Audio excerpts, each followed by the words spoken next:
მოგესალმებით მეგობრებო, ეთერში საუბრის სივრცე არის. მე კი მისი წამყვანი ქრისტინე გახლავართ. დღევანდელ გადაცემაში ძალიან მძიმე თემაზე უნდა ვისაუბროთ.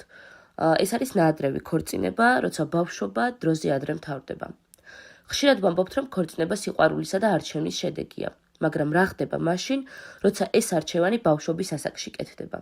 როცა გადაწყვეტილება მიღებულია მანამ, სანამ ადამიანი საკუთარი თავის შეცნობას მოასწრებს. ნაადრევი ქორწინება დღესაც ერთ-ერთი სერიოზული პრობლემაა. განსაკუთრებით რეგიონებში, სადაც ტრადიცია ხშირად წინ უსწრებს ადამიანის უფლებებს. უმეტეს შემთხვევაში ეს გოგონებს ეხება. გოგონებს, რომლებიც ჯერ კიდევ სკოლაში სწავლობენ, ოცნებობენ, მეგობრებთან ერთად იცინიან და მომავალზე ფიქრობენ.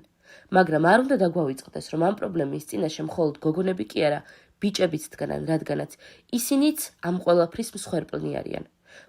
მათაც ბავშვობიდანვე უნერგავენ იმას, რომ გარკვეული ასაკის შემდეგ აუცილებელია, რომ ცოლი მოიყვანონ, რადგან ბიჭების მოვალეობა სწორედ ეს არის.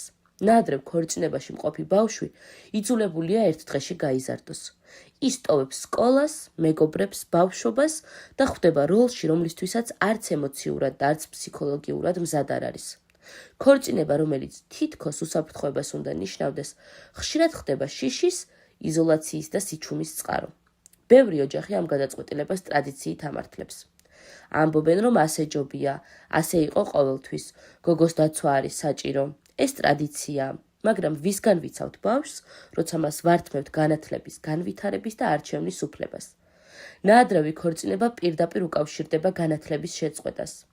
განათლების გარეშე დარჩენილი ადამიანი ნაკლებად დამოუკიდებელია, ეკონომიკურად სუსტია და უფრო მეტად დამოკიდებული ხდება სხვებზე. ეს ქმნის დახურულ წრეს, სადაც სიღარიბე და უთანასწორობა თაობიდან თაობას გადაეცემა. ამ თემას აქვს მეორე მხარეც, ჯანმრთელობის მძიმე ასპექტი. ნაადრევი ორსულობა საფრთხეს უქმნის როგორც დედას, ისე ბავშვის ჯანმრთელობას. ფსიქოლოგიური სტრესი, დეპრესია და ძალადობის რისკი ასეთ ქორწინებებში გაცილებით მაღალია. თუმცა ამის შესახებ ხმამაღლა საუბარი იშვიათად ხდება. ძალიან ბევრი შემთხვევა გვახსოვს და მახსენდება პირადად მე ნაადრევი ქორწინების, რომელიც სამწუხაროდ ძალიან სავალალო შედეგებით დასრულდა.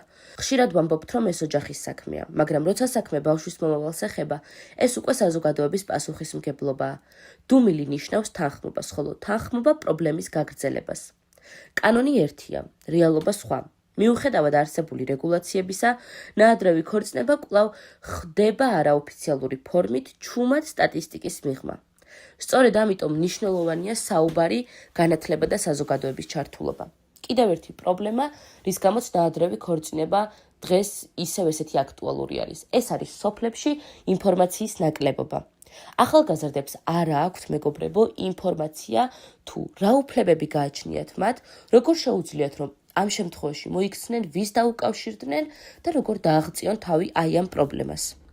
ცვლილება იწყება კითხვებით, მეგობრებო. რატომ ვუშვებთ, რომ ბავშვმა აიღოს ისეთი პასუხისმგებლობა, რომელსაც ზრდასრულებიც ხშირად ვერ უმკლავდებიან? რატომ ვთხოვთ მას დათმოს ოცნებები წესრიგის სახელით? რადიო არის სივრცე, სადაც ამ თემებზე საუბარი უნდა გაგრძელდეს, რადგან ყოველი გადარჩენილი ბავშვობა ერთი გადარჩენილი მომავალი არის. ეხლა კი მინდა რომ წაგიკითხოთ და მოგიყვეთ ისტორია საბინეს შესახებ. ერთ დღესაც სკოლიდან დაბრუნებულს მშობლებმა უთხრეს, რომ მალე უნდა დაქორწინებულიყო. საბინა მაშინ 15 წლის იყო. არც ის იცოდა, ვის სიათხოვებდნენ და არც ის რატომ. სკოლაში კარგად სწავლობდა, უნდა ჟურნალისტი გამოსულიყო. მე-11 კლასში იყო, მის სახლში უცხო ადამიანები რომ გამოჩნდნენ და მისი ხელი ითხოვეს. დაინიშნა. უფროსები შეთანხმდნენ, რომ სკოლის დამთავრების შემდეგ გაჰყვებოდა ცოლად ბიჭს, რომელიც მასზე 13 წლით უფროსი იყო. მშობლები ეუბნებოდნენ, რომ მისთვის ასე უკეთესი იქნებოდა. კარგი და შეძლებული ბიჭი უზრუნველ მომავალს შეუქმნიდა. მშობლებს დაუჯერა. საბინას მამას უმაღლესი განათლება აქვს, დედას არა. ისიც 17 წლის გათხოვდა. საბინასგან განსხვავებით, მისი ძმა იძულებით არავის დაუქორწინებია. მამის გადაწყვეტილებით სწავლა ოჯახში ბიჭს უნდა გაეგრძელებინა. უცხო ადამიანთან ცხოვრება რთული აღმოჩნდა. მეუღლეს მალევე გაშორდა და ფეხმძიმე სახლში დაბრუნდა.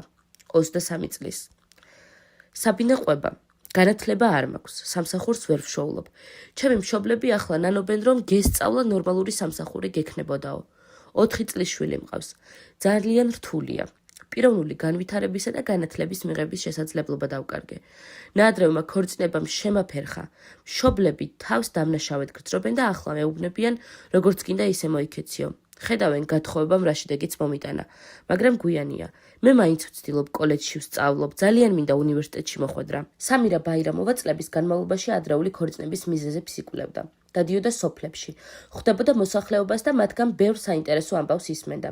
შეხვედრები სკოლებში, ეზოებში, ქუჩებში ადამიანებს უყვებოდა გოგონების უფლებების შესახებ, მოსწავლეებს აწვდიდა ინფორმაციას საგანმანათლებლო პროგრამებისა და სხვადასხვა საინტერესო ღონისძიებების შესახებ.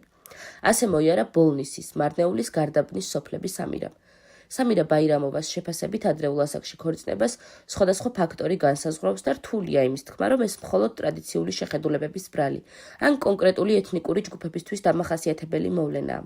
მასწავლებლებთან მქონდა შეხვედრა, როცა მათ პასუხისმგებლობაზე ვესაუბრებოდით, რომ ვალდებულები არიან ინფორმაცია მიაწოდონ სამინისტროს, პოლიციას, სოცმუშაკს. ისინი კი ამბობდნენ, რომ ეს მათი საქმე არ არის. სოფლებში სიარულისას ქალები სამირას უყვებოდნენ, რომ გათხოვების გარდა მათ სხვა პერსპექტივა არ ჰქონიათ. სკოლას ამთავრებდნენ, მაგრამ სიღარიბის, ენობრივი ბარიერისა თუ სხვადასხვა მიზეზის გამო სხვა არჩევანი მათთვის არ არსებობდა.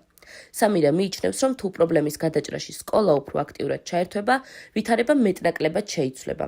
როცა სკოლაში მასწავლებელი ხედავს, რომ მოსწავლე გაკვეთილზე არ მოდის, უნდა დაინტერესდეს, მშობლებს დაელაპარაკოს და შეიძლება სკოლაშივე მოგვარდეს ეს პრობლემა. მე მინახავს სოფლებში, როგორ პატივისცემენ პედაგოგების აზრს. ამიტომ მასწავლებლებმა მათ მიმართ დამოკიდებულება კარგი საქმისთვის უნდა გამოიყენონ. ხშირად ყოფილა მომენტი, როდესაც სკოლაში მივდივარ, ვიცი რომ იქ ასეთი ფაქტი მოხდა, მაგრამ მასწავლებლები მეუბნებიან, რომ მათგან მსგავსი არაფერი ხდება. ადრეულ ასაკში ქორწინების მიზეზების მასშტაბებისა და შედეგების შესასწავლად სიღრმისეული კვლევა საქართველოში არ მომხდარა. ზეიდეს ნიშნობა. 23 წლის ზეიდეს ლაღი ბავშვობა ჰქონდა. დედა და მამა გოგონას ანებივრებდნენ და სიყვარულით ზრდიდნენ. ზეიდეს შერეულ ოჯახში გაიზარდა, დედა ქართველი, მამა აზერბაიჯანელი. თავი ყოველთვის ქართველი მეგონა. არ ვიცოდი განსხვავება ქართველსა და აზერბაიჯანელს შორის. ჩვენი სოფელი შერეული იყო, როგორც ჩემი ოჯახი. ძირითადად ქართველებთან ერთად ვიზრდებოდი. 14 წლის იყო, როცა მის სახლში უცხო სტუმრები მოვიდნენ. ეს ოჯახი მეზობელ სოფელში ცხოვრობდა. ბიჭიშვილი ჰყავდათ. ისინი ზეიდეს დასანიშნად მოვიდნენ. მამას ზეიდეს ადრე გათხოვება არ უნდოდა. თუმცა გადაწყვეტილება ბებია მიიღო. ოჯახის უფროსი ის იყო. მის სიტყვას დიდი წონა ჰქონდა. არავის არაფერი დაუძალებია, მითხრეს, რომ კარგი ბიჭია, კარგი ოჯახიდან თან საჩუქრები მომიტანეს, ყურადღებას მაქცევდნენ, მაქებდნენ, მეც მომეწონა ეს ყველაფერი. მამის დაჟინებული მოთხოვნით, მთავარი შეთანხმება იყო, რომ ზეიდი აუცილებლად დაამთავრებდა სკოლას. ატესტატს აიღებდა და ქორწილი მხოლოდ მას შემდეგ შედგებოდა, რაც ზეიდე 18 წლის გახდებოდა. იძულება არ ყოფილა. ნიშნობას ნებაყოფლობით დავთანხმდი. მშობლებმა მითხრეს, რომ კარგი ოჯახია და მეც დავთანხმდი. ბევრი არ მიფიქრია, ძალიან პატარა ვიყავი, თავისთავად მოხდა. დანიშვნიდან ერთი კვირის თავზე ახალმა ოჯახმა ახალი პირობები წამოაყენა. მათ მოითხოვეს, რომ ზეიდეს სხვა სკოლაში გადასულიყო, სადაც ნაცნობობით სიაში ფორმალურად გაფორმდებოდა და გაკვეთილებზე დასწრება არ მოუწევდა. უცებ აღმოჩნდა, რომ არ უნდათ, რომ სკოლაში ვიარო, მაგრამ მე წინააღმდეგობა გავუწიე. ძალიან ჯიუტი ვარ. მომახერხე და ჩემ სკოლაში დავრჩი. უბრალოდ ყველა მიცოდა, რომ დანიშნულ დაკავებული გოგო ვიყავი, რომელიც დადიოდა სკოლაში, ამიტომ თანატოლები უფრო მორიდებით მექცეოდნენ. 2 წელიწადში, როდესაც ზეიდე 16 წლის გახდა და მე-11 კლასში გადავიდა, სიძის ოჯახმა გადაწყვიტა, რომ უკვე ქორწილის დრო იყო. შეთანხმებული ვიყავით, რომ 18 წლამდე არ ვიქორწინებდით, მაგრამ რადგან დანიშნული ვიყავით, ჩემებს წინააღმდეგობის გაწევა აღარ შეეძლოთ. უკვე ამ ახალ ოჯახს ვეკუთვნოდი და როგორც ისინი იტყოდნენ, ისე იქნებოდა. კანონთან პრობლემებიც ბიჭის ოჯახმა თავად მოაგვარა, ისე როგორც ამას ბევრი აკეთებს ამ რეგიონში. მათი ნათესავი პოლიციაში მუშაობდა.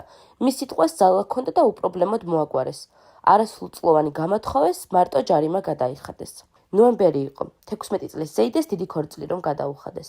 სუფრას მასწავლებლებიც ესწრებოდნენ. ქორწილში გოგონა დაძაბული იყო. დღეს ისიც კი არ ახსოვს, როგორი კაბა ეცვა. ქმარი კლასელებთან ცეკვას და ბიჭებთან ლაპარაკს უკრძალავდა. მანამდე მარტოებს ერთმანეთი არ გვყავდა ნანახი, სულ ოჯახებთან ერთად ვხვდებოდით. ქორწილში ძალიან უხეში იყო და საშინლად შემეშინდა. უცებ შუა ქორწილში უცნობმა ქალებმა ზეიდეს ორივე ხელი მოჰკიდეს და ოთახში აიყვანეს. იქ ქმარი დახვდა. ქალები გავიდნენ. კარი მოიხურეს თუ არა ყვერილი დამიწყო. მეჩხუბებოდა, მუშტებს ურტყამდა კედელს. მერე კარი გაიჯოხუნა და გავიდა. მეორე დილით ცოლ-ქმრის ოთახში ქალი მოვიდა, რომელსაც ზეიდეს ზეწარი უნდა წაეღო. ზეწარი სუფთა იყო. ამ დროს მის ოთახში დედამთილი და მული შემოცივდნენ. ატეხეს პანიკა, სოფელში სახელი გაგვიფუჭდებაო. ქათამი დავკალით და იმის სისხლი დავაწვეთე. მერე ჩემმა მულმა ბამბა მოიხსნა თითიდან. გაჭრილი ჰქონია და თავისი სისხლი წაურსო ჩემს ზეწარს. არავინ არაფერი მათქმევინა, ხმის ამოღებაც კი ვერ მოვასწარი. ისე წაიღეს ეს სისხლიანი ზეწარი. ქორწილის შემდეგ ზეიდეს სკოლაში აღარ ვულია, აუკრძალეს. უფლება აღარ ჰქონდა, არც ძველებურად ჩაეცვა, დედამთილმა მისი საყვარელი დიდ ფარფლებიანი ქუდის დახურვის უფლება აღარ მისცა. ბავშვი აღარ ხარ, მოიძრო ეგ ქუდი. ახლა ჩვენი რძალი ხარ და სხვანაირად უნდა გეცვასო უთხრეს. ზეიდი ამბობს, რომ მაგ ქუდს დღემდე ინახავს. ქმრის ოჯახმა მისი ექიმთან ტარება დაიწყო, გინეკოლოგთან. სამხარაულშიც მიმიყვანეს ექსპერტიზაზე. დედა ტიროდა, მამა ბრაზობდა, დედამთილი მეჩხუბებოდა, მეუბნებოდნენ, რომ ავადმყოფი ვარ. 2 თვის შემდეგ სიტუაცია ისე დამძიმდა, რომ ორ ოჯახს შორის კონფლიქტი გაჩნდა. ზეიდეს სახლში დაბრუნება უნდოდა, მაგრამ მშობლები მაქსიმალურად ცდილობდნენ, რომ მისი ქორწინება შენარჩუნებულიყო. საბოლოოდ ზეიდემ მტკიცე გადაწყვეტილება მიიღო და ქმრის ოჯახიდან წამოვიდა. მშობლები ჯავრობდნენ, მაგრამ ხელი მაინც არ ჰკრეს. დედამ ვეღარაფერი მითხრა და დამაბრუნა. მამა გაბრაზდა, თუ დაბრუნდება, ერთ თეთრსაც არ მოგცემთ მაგის სწავლისთვისო. არა და ძალიან მიჭირდა სკოლაში დაბრუნება. გამრავლების ტაბულაც კი აღარ მახსოვდა, დედა მოქრო და ალომბარდა, რომ მასწავლებლებთან მეულო. მას შემდეგ, რაც ქმრის ოჯახი დატოვა, გოგონამ თავი მიუძღვნა სწავლას. ჩააბარა გამოცდები, გახდა სტუდენტი და თბილისში გადავიდა საცხოვრებლად. ახლა ის მეგობართან ცხოვრობს დაქირავებ ბინაში. სწავლობს, ჰყავს ბევრი მეგობარი და სულ სხვა ცხოვრება აქვს. ზეიდეს დღეს თვითონაც არ სჯერა, რომ თბილისის სახელმწიფო უნივერსიტეტის სამედიცინო ფაკულტეტზე სწავლობს. თავის ამბავს თითქმის არასდროს ყვება და ცდილობს ბავშვების ქორწინების ის ორი თვე სამუდამოდ დაივიწყოს. ვიცი, რომ ავად არ ვიყავი და არც არაფერი მჭირდა. ყველაფერი, რაც ჩემ თავს მოხდა, გაუნათლებლობის ბრალი იყო. ერთადერთი, რითიც შემიძლია ამ ყველაფერს დავუპირისპირდე, განათლების მიღებაა. გინეკოლოგი უნდა გამოვიდე და სხვა გოგოებს დავეხმარო.